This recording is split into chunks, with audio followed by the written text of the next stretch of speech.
has it had to come to a point then where they had to cut you off because it wasn't healthy for them, because you were still open to that? It's usually women. My female friends, they always meet some guy who is too intimidated by our relationship. So, you can't be friends with him. Okay, we gotta talk about that. What do you mean intimidated by your relationship? This episode is sponsored by BetterHelp.com.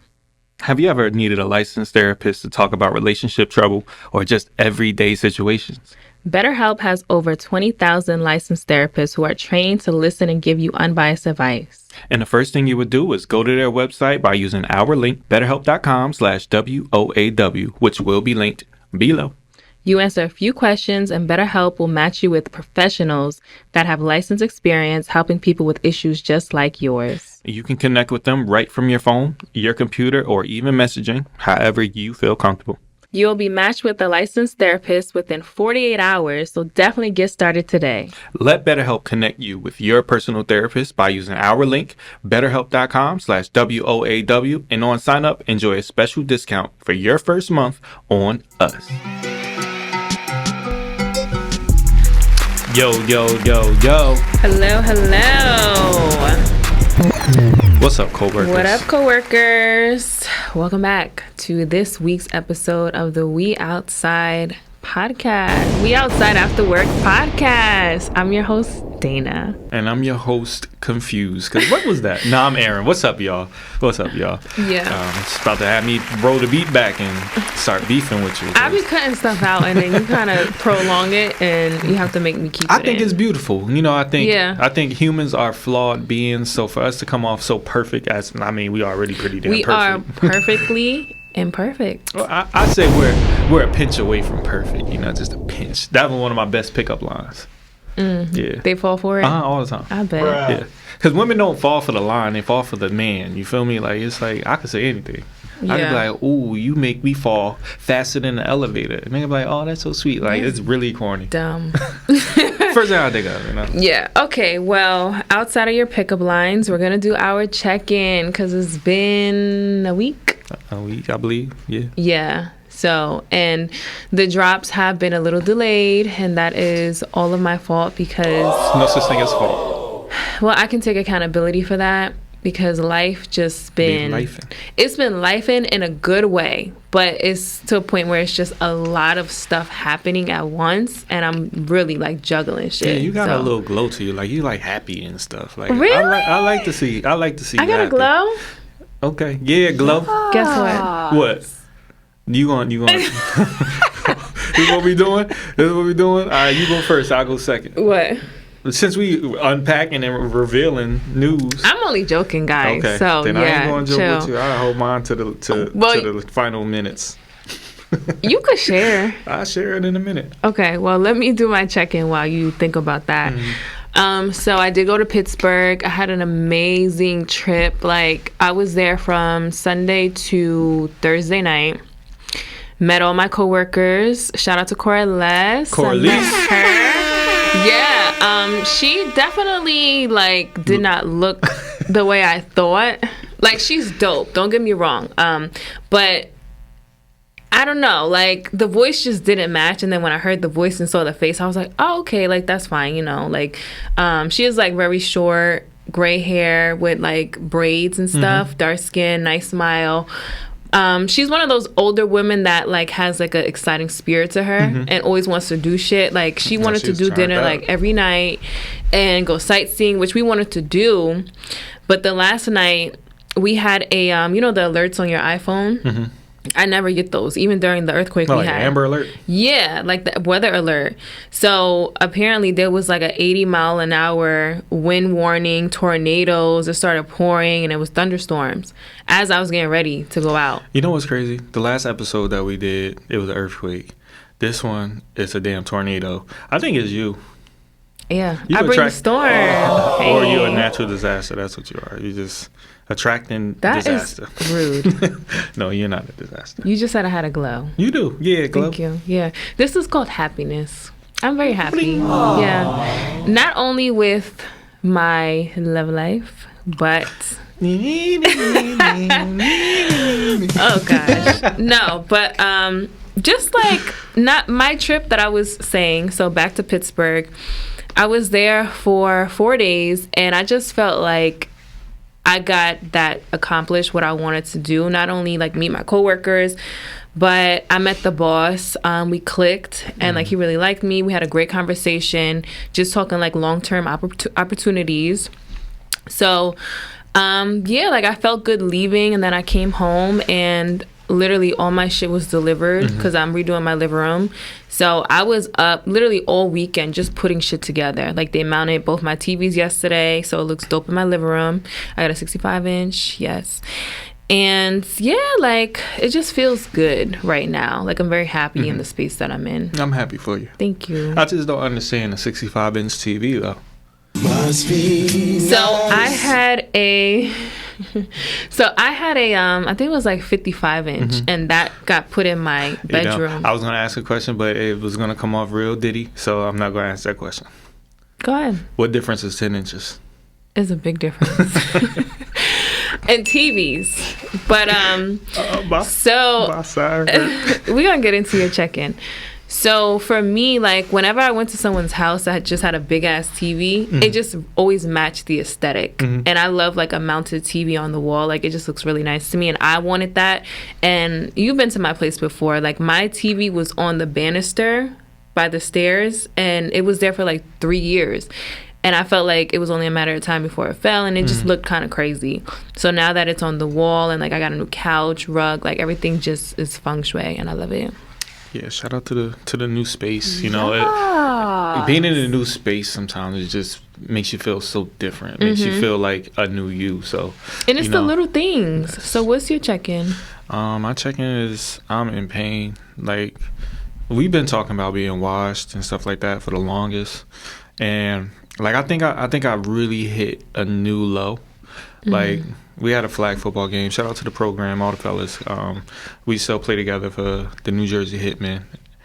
And I don't know what I did, but my back is in shambles. Like I can't sit up straight. Like I can't get up. I got a 3-hour drive. Like this is gonna be a nightmare. When did you have the flag football game? This morning around 9 o'clock. So it's like 2 o'clock right now. So wait, so why does your body hurt if it's flag football? Because it's physical.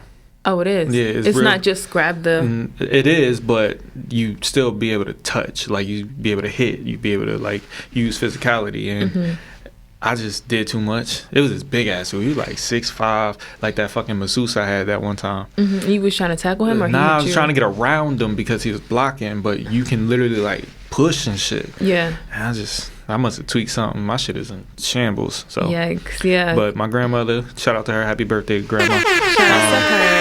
She let me sleep in her bed, and she said, "You need anything, sugar? Aw, you need took some a nap? ibuprofen?" Nah, I tried to take a nap, but you know, I had obligations. I had somewhere to be. What is your problem? Okay. I wanted to make sure I was on time. All right, you gonna put me on blast? We can talk about it. You said. So guys, we'll talk about it. Yeah, I was how late? 37 minutes. 37 minutes late. Listen. It wasn't 37 minutes. So, okay, how long was it? It was like 30. Okay. Nonetheless, like this morning, I was up at 6:30, right? Walked Honey, did my thing, and it was one of them mornings where I'm like, I have time. So I'm doing laundry. I'm editing our last episode of the podcast. I'm catching up on a couple shows that I missed. And then next thing I know, it's 11 o'clock. And we record at 1:30. And I usually like to get here around like 1:15. So as I'm just like taking my sweet old time, I realize I don't really have much time. So then I'm on the Parkway. Not speeding, because now they have like strict speeding or like... Them cops was heavy. Yeah, the state troopers on the Parkway now, listen, like even 5 miles an hour, like they will pull you over. So I was doing like 60. Not if you go 100 miles an hour, they just gonna let you go. It's if you go too slow, even though you're going too fast, they'll pull you over because they can catch you. It's a trick. So I should do 100? Go 120, they ain't gonna try you. Okay, thanks. All right, so yeah, I was actually just driving the speed limit though. And then I got to around exit 145, and then literally traffic just stopped. So I'm sitting in traffic for like 15 minutes, not moving. And then it's saying I'm going to get here at like 2:15. And luckily it cleared up after like 10 minutes. And now I'm here. You know, when it be like random accidents on the parkway, part of it is everybody's nosy as shit. But it's like, what if it is somebody you know? Like, what would you do? Like, if you just notice, like, oh, shit, that's Aaron that just had that accident. I would like, pull over. Like, but why everybody be looking? Like, keep it pushing. You making me So late. I'll be looking when there's like a really bad accident, but I don't slow down. Like, I'll peep and that's then... probably more dangerous. No, but listen, it'll be like a straight shot, right? And then I'll be like, oh, shit, that's crazy, and then keep going. Yeah. Anyway. Dangerous. I'm here, and yeah, so we are doing the podcast right now, and let's get into our topics. So this is just a quick little icebreaker, and it's just what happens or what disappears quicker, socks or silverware? You go first. Because you're a woman, I know you got hella socks. My socks be fucking disappearing. Like, my socks are so mismatched, but because I don't like wearing mixed match. What is Mismatched? it? Mismatch. Yeah. Okay, I thought like it was mixed. Mary match. It's not mixed match. No. Okay. It's Mismatch. Yeah, they're so mismatched that I'll just buy more socks because I don't like wearing socks that don't match. You know, I think that's a marketing strategy from Hanes or something. What? Like, yeah, let's just give them a 12-pack of socks and let's lose 6 of them in the dryer. They'll buy another 12-pack of socks. So where do they go in the dryer? I don't know. Because but my shit disappears they just don't. like yours. I have the dryer where like it's like the side thing, and you got the door that opens, and I'll check that little fucking pocket, and there's no socks in there. But also, Honey will like take some socks. Honey my dog is 13 days old. Honey ain't the reason that your socks been missing for 30 years. He is. Because when I got him, that's when I realized I'll wash some, then he'll have some like under the couch and shit. So my silverware doesn't disappear because it's just me. I think that's part of the problem, right? Silverware gone. And Is it you? Do you throw it out? I don't throw it out. But I never forget, like growing up, my grandmother used to always make us do the dishes. And then every time we do the dishes, you gotta wash them, dry them, put them away. And then I go to put the dishes away, but there's never an even amount of silverware. So I just thought, you know, silverware just comes with the house. You know, I never seen her go to the store and ever buy silverware. Okay. But as I got older, I started realizing, hey, they got different patterns on it. So that means that the set is missing. Like, it usually come in a set of 4, a set of 6. So, yeah, my parents, I remember when I was younger, they would always buy, you know, like just the cheaper version of shit. So they would go to the dollar store, and that's where they would get they would the buy silverware. one? No, at the dollar store, they'll have like a 5-pack of like the forks and the spoons. 5-pack? Yeah. Why It'll would they just have a be 5-pack? like, that's just what it was. Like, you could just get them separate, like the forks or the spoons. And 5? Yeah. It was a small little pack. I ain't never heard of a 5-pack. How many come in it? 4 or 6 or 8? I don't know the amount You directly, said it like you but yeah, they would get it from the dollar store and it'd be a little pack. But as I became an adult and like I'm shopping for shit for my place, I like quality, but I'm not spending hundreds of dollars on no damn silverware. So I'll go to Target, obviously that's my store, and I'll get the pack so that they all match, like the patterns and shit. But they don't disappear unless I have a lot of company over. And people just be throwing that shit out. I blame the babies. Like, maybe Nori just be using an oatmeal spoon and just decide to... She don't have her own separate... She do, and them shits disappear too. Like, it's in blue, pink, red, blue, all of them colors. Yeah. And next thing you know, you go look for it, and ain't nowhere to be found. Now, we clean up and figure it out, and we see, where is it at? It's not under your bed. It's not in the dishwasher. It's not hidden behind the sink. Does she throw her own food out? Like, sometimes, but I don't think she throws her silverware away. So where do you think it goes? I think it goes to the tooth fairy or something imaginary. Because at this point, somebody is stealing goddamn silverware, the silver fairy. So this may sound a little crazy, but my family in Arizona, like they talk about there's little, I forgot what word they used, but it's like a supernatural thing where it's like, I don't know what they're called, but it's like little gremlins that'll just be in your house or wherever and just like taking shit or hiding shit. Like and I low key, I feel like I experienced it because when I was there, listen. It's just seeing some shit. No, I didn't see it. If I saw a little ass gremlin or like leprechaun, I'd probably never come back. Leprechauns is regular people size. They're like little people, but they're not called leprechauns.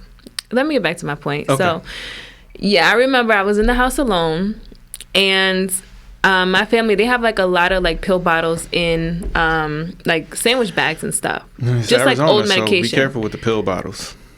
I'm just saying. What do you mean? Arizona is like drug capital of the world. No, they like save the actual like pill bottles to put like vitamins and stuff to travel with if them. your grandma's a trapper, just, you know. She watches this. No, I didn't say that. I'm just saying, you know. She's not. Chill out. Anyway, so I remember I was washing the dishes, home alone, and there's no wind, no windows are open or anything, and then the bag of like the pills just fell on the floor. And no one was over there. Mm-hmm. So I'm like, oh, that must be the little gremlins that they're talking about in the house. Mm-hmm. Yeah.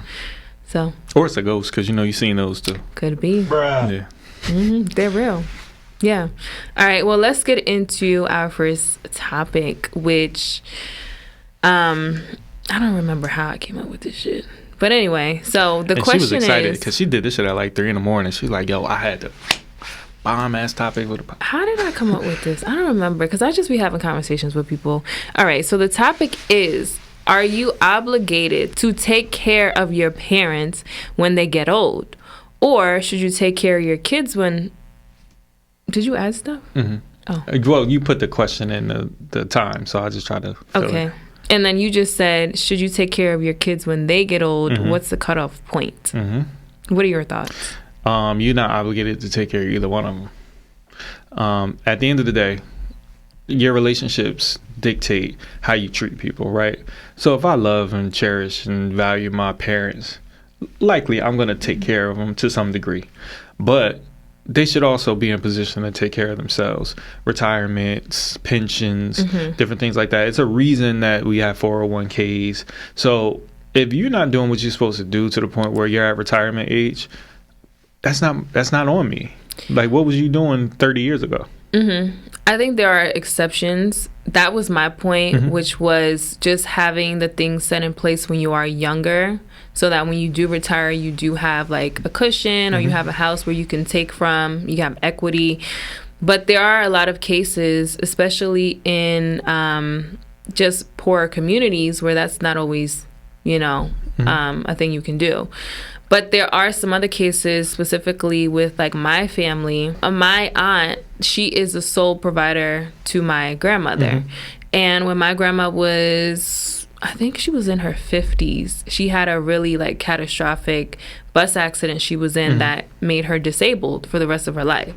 So my aunt, like, she does, do the things that she needs to do to take care of, her mom.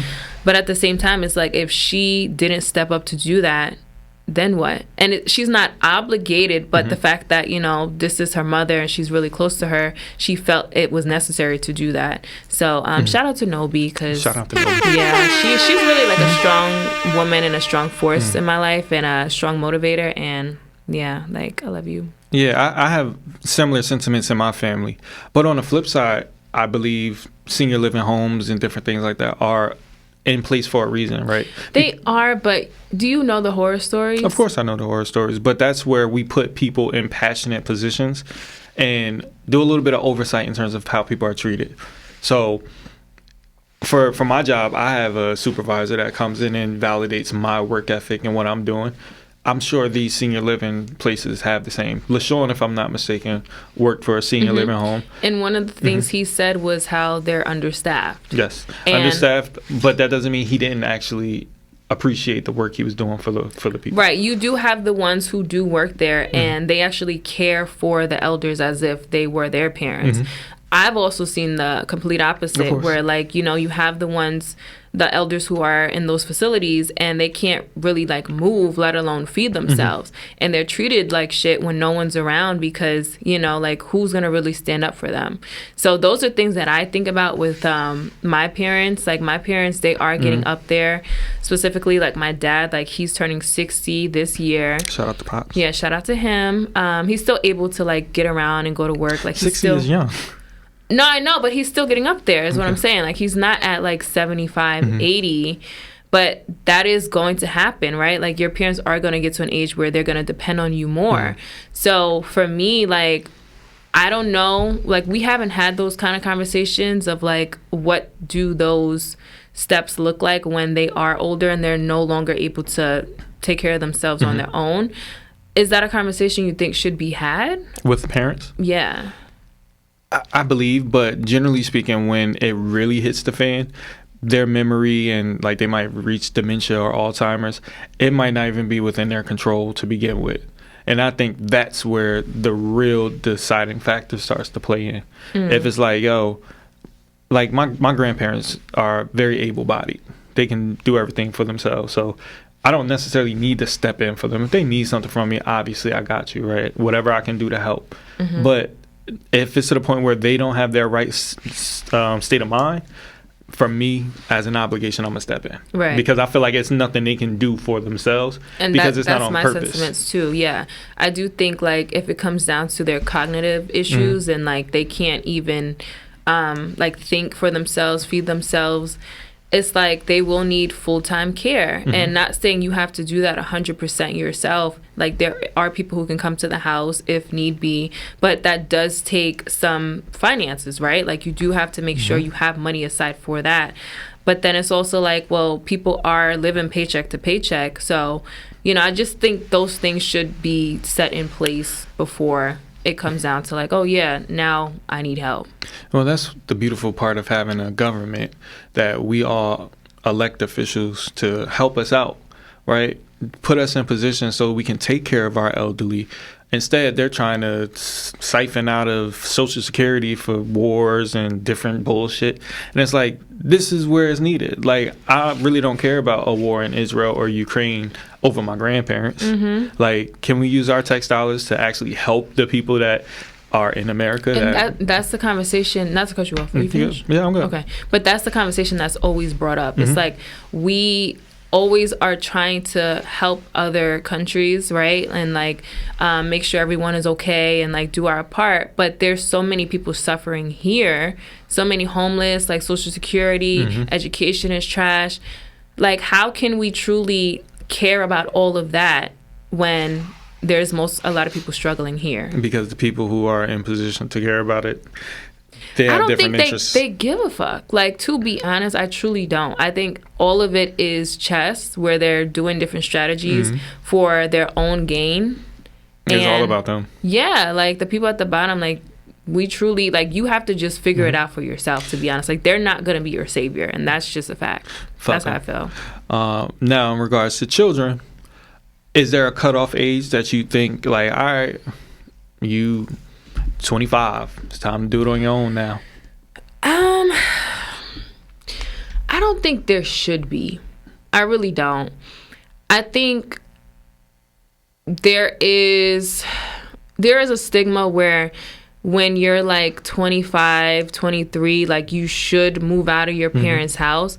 But it's like, why can't it? And we sort of touched on this with Amber, the adulting queen. I think having that support system until you feel ready, you know, that should be a thing. Like, that should be where, like, parents are being parents. Like, because being a parent is a lifelong job. Like, when they hit 25, it's not like, okay, yeah, go figure it out. It's like, you want to make sure your child is capable and has the resources needed to take care of themselves. What if they can't? But we've seen examples of 40-year-olds and 50-year-olds. And that was my other point. It's like, well, what if you then have a child who they take advantage of that and do feel privileged to where they don't want to move out because they have everything here? Now, I think it's a difference between don't have to and don't want to, right? Because some people, you're in a position of privilege, like you said, where it's like, this is comfortable, this is cool, it's really no clash here. I know a few, yeah. But then it's like, no, like, this isn't working for your parents, but you're still here, you're non-contributing, you're just in the way, and you aren't doing anything for yourself. Like, that's where I think the difference is. Yeah. Because if Jaden wants to live with me for the rest of his life, that means I'm doing something right. So I'm not really opposed to my son or my daughter being there with me all day. But you don't really want to, though, you know, or I don't mind. maybe you do. Yeah, but I don't mind. there are parents who feel like, yes, I have cultivated this space where I want my child to come back when they need to. For example, I have a friend who he's been just doing his thing, like got a corporate job, making 6 figures, got to a point where he was in between apartments, meaning like he left his first apartment, and instead of just going straight to get another apartment because his lease was up, it's like, well, I want to save for a house. Like, I have money for a house, but right now is not the time to buy for him. So the fact that he had that space to go back home to his parents' house and just chill for a little bit, knowing that he has like a bigger plan for himself, I think that was great. Like, I think that's amazing and very like, it's rare, because I don't know about your friends, but most people that I know, like, their parents don't necessarily own property or have like extra space after you move out to come back home. But I think it's rare because we make it rare versus it needs to be rare. Like, who gives a fuck if you live with your parents? Really?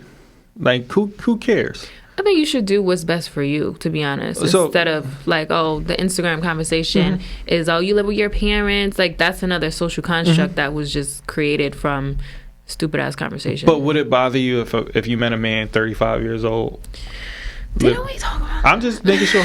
I don't remember. What do you mean? My brain. Okay, so I have like, it wouldn't bother me, but there are stipulations, and I say this all the time.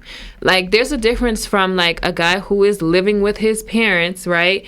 Actually, like recently, I met someone who he was still living on his own, but he brought a house and his parents live with him. And yes, they all live together, but ultimately it's because he's taking care of the household. And that's different because for me... Is it a power dynamic thing? What do you mean? Because it's his house versus their house? Not really. I think, like, well, he said, like, they're still his parents, so they act like his parents, but nonetheless, like, he has property, you know, but, like, I don't know the situation with his parents, but he has to take care of them. That's different. But if you're just, and this sounds like real basic, but if you're living in the basement and you're okay with it and you have no ambitions to move out, then to me, I'm not dating that. Understood. So I do think that that's something that we all as a society can work on, as long as that person in the basement has something going for themselves. Because maybe you'll come in the basement with them, and maybe you won't. Maybe that's not an ambition for you. Time for that. I'm not. I'm just saying. Yeah. Some people is willing to build from the basement up, Which is fine, but you know, there's different people for different people for everybody.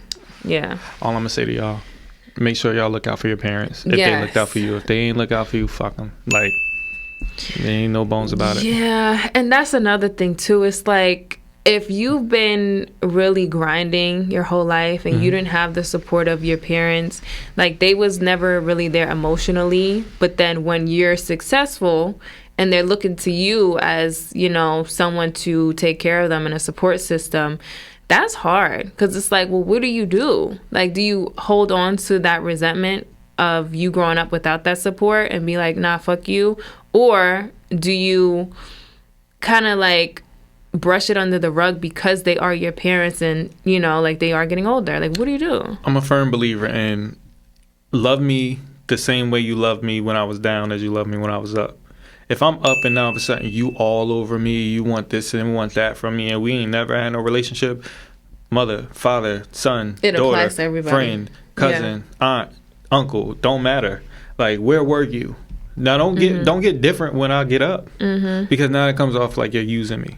And the one thing I cannot stand is if people try to like use me for money. Like, I'm broke as it is. I don't need you to come to me. Don't say that. Okay, I'm rich as it is. Yeah. I don't need you to come to me. You just don't have all of your I don't need you to money. come to me every 5 minutes for money.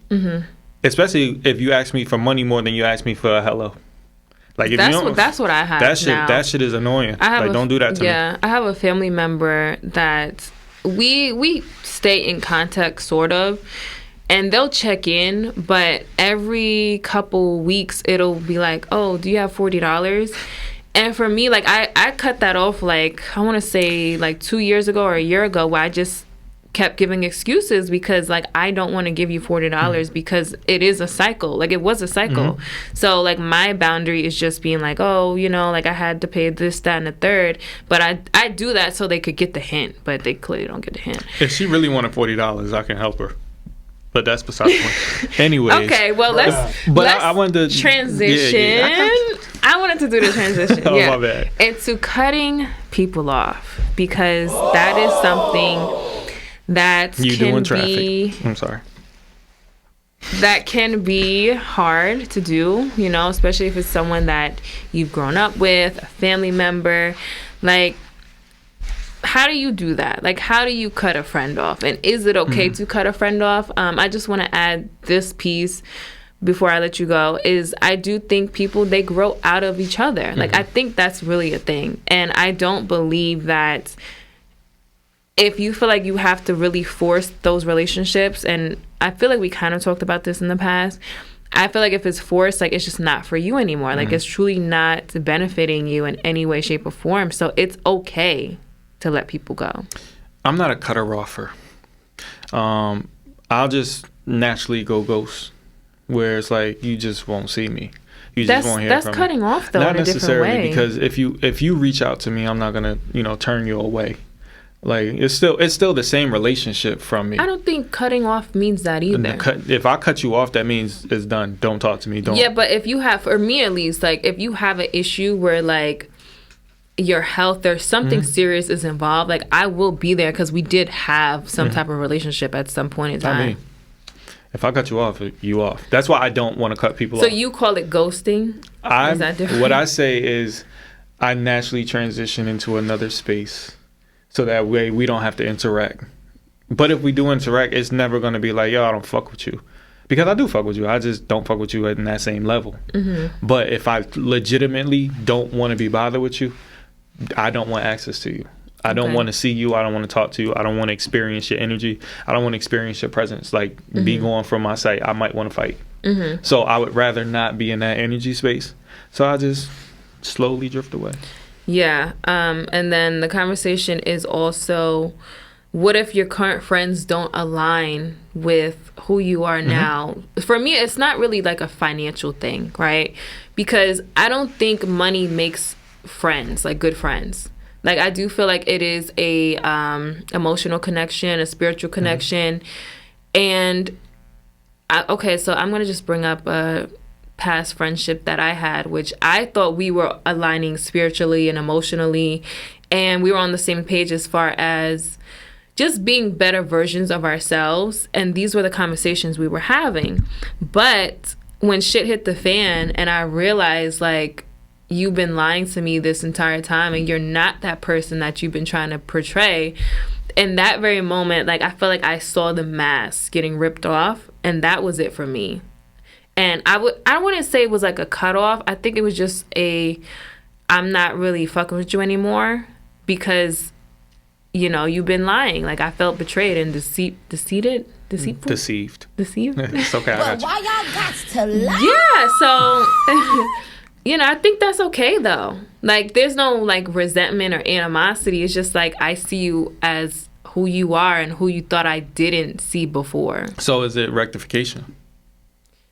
I was open to a conversation. I still kind of am open to a conversation, but it's just a matter of you being that initiator because of what transpired. And I don't want to go into details what it was. Yeah. For me, I don't mind anybody just trying to, rectify a relationship with me, because I'm not always the best person in the world. I have my flaws and whatnot. So I always leave a door open for somebody else to come in, as well as for me to go to meet them that way. So hopefully you and this friend can find a way to make amends, because I believe all friendship is beautiful to some degree. But I also think ain't nobody absolved of getting cut off. Yeah. Like, everybody has the opportunity to meet my ass.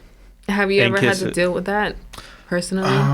For me to cut somebody off, not really. For somebody to cut me off. I was going to say, like, has it had to come to a point then where they had to cut you off because it wasn't healthy for them? Because you were still open to that. It's usually women. My female friends, they always meet some guy who is too intimidated by our relationship. So, oh, you can't be friends with him. Okay. What? We gotta talk about that. What do you mean intimidated by your relationship? Because I'm a very, like, I don't want to say hands-on friend, but I'm very active in my friendships with people, especially women, right?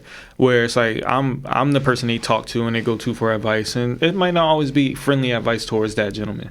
It might sometimes be flirty. I might be too charmy and too smiley for their liking, and they might be too charmed and smiley in my presence.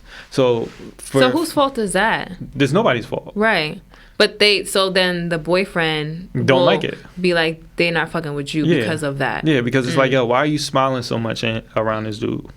Okay, so I mean, I can understand, just to play devil's advocate, because I've been in a situation where I felt a friendship was too smiley and flirtatious for my liking while I was with the person. They did have like the best friend, the female best friend, and it was just a lot of conversation and interacting on multiple platforms. And I didn't like that, because I do feel like when you are in a relationship, there are just different little things that have to be adjusted for. That's how I feel. Yeah, I know, because you don't have boundaries. We know. It's not a boundary. It's like, why are you controlling my friendships? It's not controlling. Then what is it? I think if you truly, like, if you really support and like this person and you want to see longevity, you compromise yourself for them to be happy. It's not compromising yourself. Why ain't it? I was like this before you got here.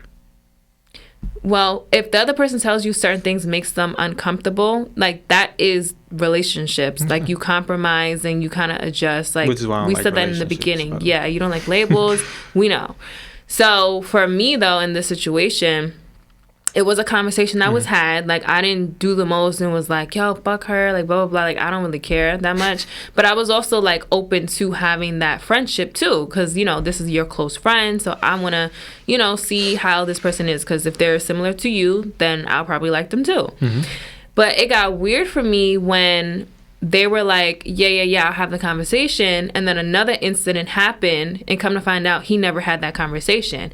And then it was like very defensive. It was like, oh, this is just my friend. It's just my friend. Like, we never kissed. Like, it was that kind of reaction. And it just made me feel uncomfortable. And come to find out, the girl, like, was saying shit too. And then now the whole shit was just awkward. Yeah, So. and when you're in awkward situations, I completely understand level of discomfort. And the one thing I do recommend, especially for people who do have, what is it called? I can't think of the word. Friends of the opposite sex. Do try to not make shit hot. Because and that's the thing, it don't have to be weird. Like, to me, I feel like if you are open and honest in the beginning, which he was, but then if you make me feel comfortable in your friendship and you are giving information as far as like, oh, what you talked about, or whatever the case may be, where like I now feel a part of that friendship. Because I do feel like when you're in relationships, especially if you have a best friend of the opposite sex, like, you do have to make your partner feel comfortable with that relationship. But I feel like pigeonholing somebody into your friendship. Why is it pigeonholing? Because y'all are together now. You're everywhere we go, and it's like, no, this not our friendship. Well, you're not gonna hang out all the time as much as you did prior to your relationship. You could, but I understand. That's not respectful. Why ain't it? What are they doing that's disrespectful to your relationship? For me, it's the time spent. So this brings me to another conversation I recently had. So I had a conversation and we were talking about best friends, right? Like, best male friends and best girlfriends, like, of the opposite sex, right? I feel like if you have a best friend and you guys are like 35, 40, right? And y'all are both single and you have like great times together, you laugh, like you have similar interests and all of that. Why not try a relationship? Because we know each other. But then I also feel like, isn't the point of relationships to be with your best friend and like spend that time with someone that you truly cherish? Because when you get old, like my grandma has told me that you really like reflect on your relationships with people. That's a beautiful way to look at it. Yeah. So like you have this sarcastic. best friend. I'm not paying you no mind. So you have this best friend that you really enjoy spending time with. I think it's doing you guys a disservice not to at least try. On the flip side, again, we know each other. We know each other's strengths. We know each other's weaknesses. We know each other's opportunities, and we know each other's threats. We know what's going to make and break a relationship. Right. Our friendship is not going to be made or broken based on how we move on a day-to-day basis. A relationship, though, can fuck all of that up. So I would rather be a best friend of yours for 50 years than a husband for 5. Why do you think it will fuck all of it up, though? I didn't say it would. I said it's a possibility. From being in a relationship with your best friend, because that's ultimately what you want. We said that in past conversations where, like, get to know the person, build that friendship foundation, and then, you know, work on the relationship. So you just think it's better to just chill in that best friend zone? Me, personally, yes. Because depending on how long y'all have been best friends, you know what you know. And you know about that person and their quirks. I'm not about to be bothered with that in a relationship. Whereas if I'm getting to know someone and we are already focused on building a relationship, that's where I feel like a best friend bond is different, because we're building towards 2 different things, even though it's going to come to the same point. Okay, I can understand that point of view. Thank you. I need one of those. Usually I had one in a minute. But that I can really relate to, because it's like, since you know the quirks, it's like, this ain't gonna work for me in a relationship. But I still love you. Right. Yeah, there's still love there. So, all right. I get But that. I also think one of the most important things that people don't talk about is friends being attractive. Right? You know when you know somebody's attracted to somebody else. Yes. So we try to beat around the bush like, oh, you know, it's just my friend. Meanwhile, your friend fucking Instagram, 50,000 followers, ass all over the place. Like, no, that's just your friend? You ain't never tried to fuck? That's exactly. I don't know. Like, I personally I don't think so. A lot of girls get intimidated by that. I know guys. Men get intimidated by other niggas too. I know guys who they do have really attractive friends, and like they don't want to have sex with them because, like we just said, they know them as a friend. So I don't think that crosses every guy's mind. They'll probably think like, oh yeah, she's fine, but I don't think they are trying to act on that either. Acting on it is a very important distinction, right? But knowing is important also. Like, yo, you know your friend look good as hell, but you over here acting like, oh, this is just some other person. Because it is just some other person. But when you're jealous and envious and you don't like other people and you want to control them, then it's like, yo, you can't be around this girl. She too damn fine just to be your regular ass friend. Because why you like her? I don't know. That's the conversations I have with women, and this is what they tell me. So what's the conversation? Like, they feel away because you're friends with an attractive woman? Or it's just the quantity of women friends that I have. Like, all of them can't just be friends. So it's like, which one of those is a real friend? I think there's some backstory with that, for sure. For some, because, not all. Yeah, because, like, whoever's asking that, they definitely have some insecurities, and there has probably been some instances within, you know, that dynamic. I don't know the details of that, but I do feel like, again, you said they hate her? I said me neither. Okay. Yeah, I mean, I do feel like if you are just forthcoming with information about those friendships, and it's not on some sneaky shit, or like you think conversations are had but they're not, that is when the trust, and you start to overthink and maybe assume shit that's not really there because you have built that kind of environment. So, and the last thing I want to talk about with the cutting off aspect of it, as the guy friend on the opposite end who's been cut off before, after they break up, because they always break up, damn, they always come back. I didn't never want to not be your friend. I've done that with women, though. I just didn't want to lose my relationship. It's like, that shit is so corny to me. You have some that's deep rooted animosity. Yeah. Like one of my homegirls from college, her name's Amira. I'm actually gonna say her name because this shit it didn't hurt me or anything, but it was annoying. Right? Yeah. Like, we built a friendship where we talked about children, we talked about a future together as friends, and then she gets a husband, and it's like, nope, can't talk to him. Bye. Like, damn, I was gonna send you a wedding gift. I wasn't going. Why? Like, why though? Like, out of nowhere? Like, out of the blue? Nowhere. I didn't even know she was talking to a nigga. But it's like, just then that's weird. Because why couldn't she have the conversation with her husband? Like, oh, this is Aaron. If y'all were so close. Because the one thing about my friendships is I'm not afraid to get intimate in terms of intimate thoughts, in terms of deep, dark, what's going on, like digging into you on a really what's the word? Platonic basis. But that's me knowing your deepest, darkest secrets. That's me knowing you. So she would just rather not even bring you up. I can't speak for Amira. But. Yeah. Damn, Amira. Oh my goodness. Yeah. Okay. Well, let's just talk about this one last thing, which is all the beef going on in R&B. Is it R&B? I don't know what it is. Yeah, so we may be we may be a little delayed with this by the time this episode comes out, but we're gonna talk about it because Chris Brown recently got into some things, and I just want to know your thoughts. Light skins is winning. Okay. Shout out to the light skins. That was your team. I'm all colors, all right. I'm like a chameleon. Rainbow coalition, but nah, it's crazy because. Like, I guess everybody went into 2024 after the Cat Williams interview, and it was like, you know what? I think that set the stage. I don't think it was going to happen. Is it real? I was just saying, I was like, I didn't think it was going to happen, but I think because, like, how big that blew up, and then who else blew up after Cat Williams? Monique blew up, like, and it's just them telling their truths of their experiences within, you know, Hollywood. I do think, like, ever since then, people have been saying, like, oh, 2024 is the year of the truth. Everything is coming out. And it's supposedly deeper than that. Like, it has, like, the alignment with the stars, but we're not going to get into that. As far as the beef going on with Chris Brown, though, so just let's give that detail and then go into Drake. So Chris Brown dropped his deluxe album of 1111, and you know I listened to that. It was an extra 11 songs, I believe. I don't remember how many, but nonetheless. That would be appropriate. Right.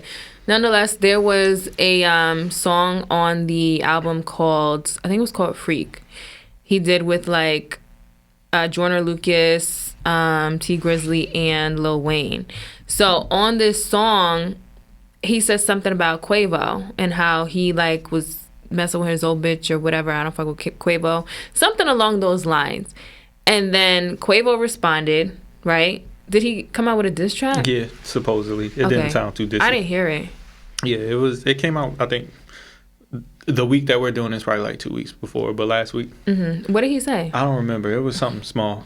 Okay, and then I heard Chris Brown's response, though, the other day. And his was I mean, I can't judge a diss track, but it was a lot. It was a lot. Yeah, he basically was saying how they should have took him instead of Takeoff, and I'm like, that's fucked up. Yeah. But yeah, I mean, I also think too, when it comes to diss records and the history of that, it's like, is stuff off limits? I mean, if you in beef in real life, you got to be careful with how you function with beef. Because if I say something like growing up, your mama so this, your mama so that, them fighting words. And that's just the way we got down. Like, I'm not going to say the streets because I think y'all know where I'm from. But it's like, nah, them fighting words. Yeah. Like, so you think it can lead to, like, in-person... If you want my opinion, it should, because that's a different level of disrespect. You involving the dead, especially my family.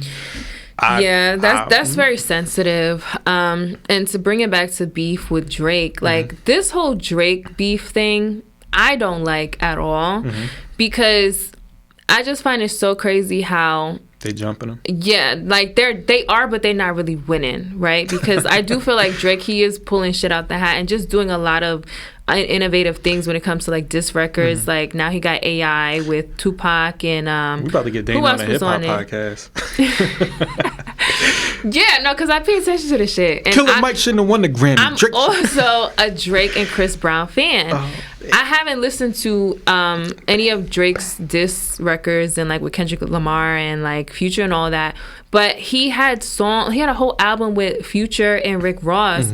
And I'm just like, damn, like, you know, like, Drake is on top, though. He's been on top for years. So I do feel like maybe they had a conversation, or like they felt the way that, you know, he's been so successful for so long, and they're just trying to do all of these things to try to take his place, which I don't think they're gonna do, period, because Drake's fan base is international. Yep. But this is the beautiful thing about this podcast, right? We were starting this podcast about cutting people off and obligations to friends, family, etc. We see that this is an industry full of fake shit, and it takes nothing to just distance yourself from this shit. The problem is people don't like it. Yeah. Like, the way I move has nothing to do with you. Like, you and me, we might have kicked it, we might have hung out, shared some drinks, broke some bread, but we are not family. We're not obligated to each other. You don't have to like me. Shit, you could diss me all you want. You don't have to like me. And it's like, it's your coworkers in a sense, right? Like your colleagues. Not like y'all are coworkers. Yeah, we fuck with y'all. Yeah.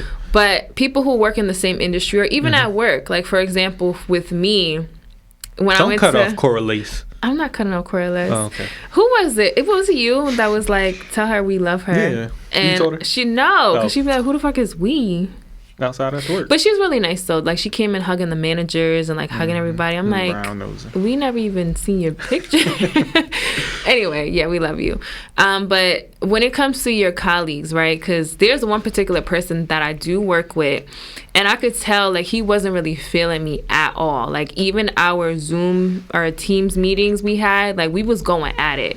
And it came down to a point where my manager had a separate meeting with me to kind of like give an excuse for his personality. He was like, oh, he's been here for so long, that's just how he is, he gives me an aneurysm, but after 30 minutes he'll come back and apologize. And I was like, well, I'm not used to that kind of conversation, and if you bring that to me, like, I'm giving it back. Like, I'm not gonna just let you walk all over me. So when I met him in person, it was a completely different tone. Like, this guy was trying to be my best friend, recommending ice cream spots and laughing at my jokes and shit. And I'm like, sound like he's trying to be one of your best friends. He was like 65 years old. So, Ew. Blue Chew. No thanks. If y'all want to sponsor us, you. but it's crazy though, because I had a very similar situation, not from a 65-year-old man. But when I was at TJ Maxx, and when I left, I had a very, very bad relationship with my manager. And I had to tell her how it was. Like, I'm a very non-confrontational worker, because as a black man, I can't afford to have beef. But I had to set her straight. I'm like, yo, first off, you're incompetent. You don't know what you're doing. You don't know how to run a business. I'm supposed to be somebody that you build up to get to your space and your level, and you don't even know how to train me. Like, you're a waste of space. I told her all this stuff. How did she respond? She went did on a cry? leave of absence. She did cry. But I didn't mean to make her cry, but it's like, yo, but sometimes you gotta tell people. We know what that does, though. You know, listen, those white tears. I get to come to work and be disgruntled and be annoyed every single day, and you're not doing anything about it. So this is the results of your incompetency. And it's like, sometimes, yo, you gotta like, look, I don't fuck with you. Like, at the end of the day, it's a wrap. And that's you don't have okay, to talk to me. I don't have to though. talk to you. You know, like, I do feel like it is okay to not fuck with everybody, because you're not for everybody. So at least for me, I want to say over the past few years, that was something that I had to like really take away, where like, you can't be liked by everybody, even old friends, people you had to cut off. Like, you grow into a different person, whether it's for better or for worse. So this version of me, like, I feel like I am protecting my peace and protecting like how far I've come. So if I feel like this is not for my best interest, whether it's people, places, or things, like, I'll cut that shit off in a heartbeat. She know her nouns. I'm just messing. My body hurts, y'all. Yeah, I'm trying to get out of here. I'm struggling. I'm like slunched over. Yeah, you like a 65-year-old. I don't need the Blue Chew though. Okay, guys, we're gonna do our happy hour moment and then head up out of here. So my happy hour moment is basically a full circle of what I said from the beginning. Just feeling happy and being at peace with everything around me. And I do feel like when you put that out, it does come back tenfold. So that's the frequency I'm on now. Ding. Oh, that one works too. Yeah. My happy hour moment is, I believe Teachers Appreciation Week should be underway by the time we release this episode. And I believe it's the first week of May. I just want to give a shout out to all the teachers, not just teachers that have been on this podcast: Zalian, Tania, Isaiah, DP, Lou, what's his name, Williams? Lenny Williams. Oh, Lenny Williams. He's a professor. Shout out to him. You know, all of y'all are doing great work, giving back to these kids because these kids need it. Boy, these kids is crazy out here, in a positive way, right? They're growing, they're curious, and we need great people like y'all to be in their lives and instruct them and propel them to the next level. Because by the time they get 65, Social Security is going to be all crazy because the government is a bunch of fucking jackasses, and I don't like that. So shout out to y'all. Shout out to the teachers. Yeah, give y'all more money because y'all really are shaping the youth, and yeah, y'all deserve it. Shout out to you. So, guys, if you do want to join our episodes, you know, you can always hit up. Before we do that, if you do want to join our episodes, we need an NDA signed that says that you're going to be here on time, no excuses, 15 minutes in advance. And if your health is up to par. If you cancel, you got to pay us for that hour of time that you're making us redirect. Because we had to create a whole outline based off your skill set and things you like, and that takes our time. Mm-hmm. So, yeah. On that note, you can hit up our Gmail at woawpod@gmail.com to sit down and have a conversation with us. After the NDA. Yes. No diddy. And with that being said, we outside. We out. Out. Because I ain't be playing with these people because I'm done with guests that just don't want to be